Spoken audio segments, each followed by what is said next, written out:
Hi guys, welcome to my YouTube channel. This is Yapzor. Today I'm going to be teaching you a method on how to do transactions on MTN mobile money at a less reduced cost. For instance, if you are making a normal transaction of an amount less than 50 cedis, you'll be charged 50 pesos. Sending money more than 50 cedis, you'll be charged 1% of that amount. And if you don't understand 1%, it's just like if you are sending 200 cedis, they'll charge you 2 cedis. You are sending 250 cedis, they'll charge you 250 pesos. 2,000 cedis, they'll charge you 20 cedis.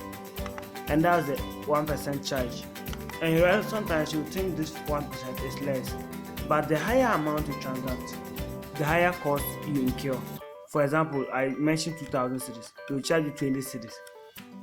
Let's take for instance your school fees and your hostel fee. Someone is sending it to you. The person is sending 2,000 to you. So upon sending 2,000, it will cost a commission of 1%. That's 20 cedis. And if you are also going to withdraw, it will cost you 20 cedis, making it a sum of 40 cedis for that transaction. And 40 cedis is not a small amount if you really care. So I'll be teaching you how to reduce this cost. For example, I made a transaction of 44 cedis and I was charged 0.09 cedis, and that's what is just shown on the screen instead of 50 pesos. So I'm going to teach you on that, so just stay tuned.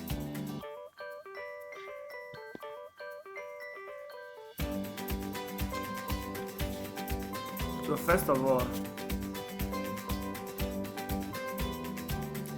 you open your phone app, you dial the MTN mobile money code *170#,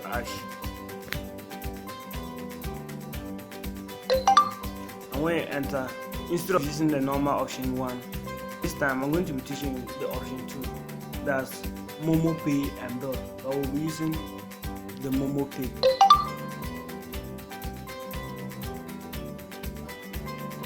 And this is how the MoMoPay works.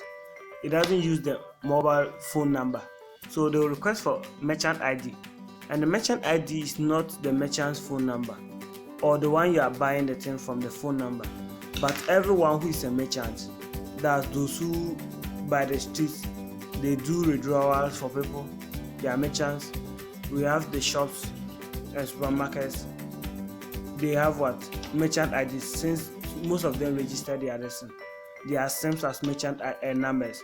So with the merchant ID, when you register as a merchant, they give you a unique ID, which is 6 digits. And I'll be using this one for a supermarket just by my school, Paradise.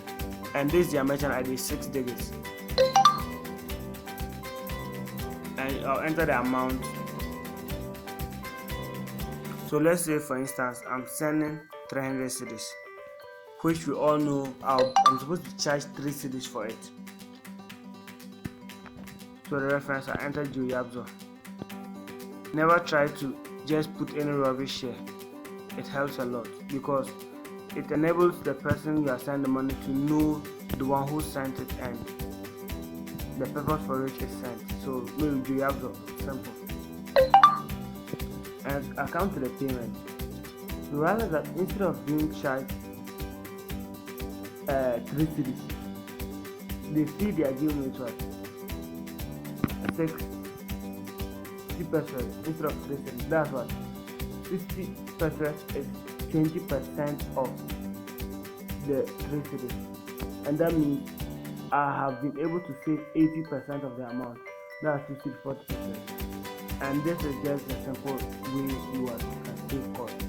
So that's just it on how to save the cost. In case you don't know the merchant ID, when you go to a supermarket or a mall where they accept mobile money pay, you can just request for their merchant ID. Mostly it's written on their card.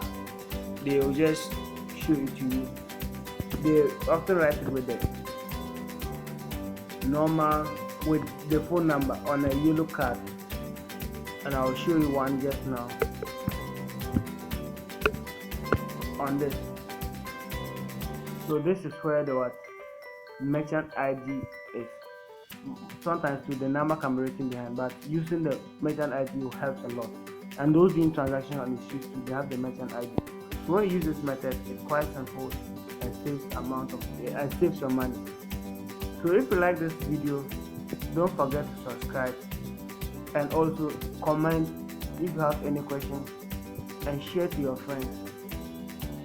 It will help me a lot so that you encourage me to do more of these tutorials that will be more educative. Thank you.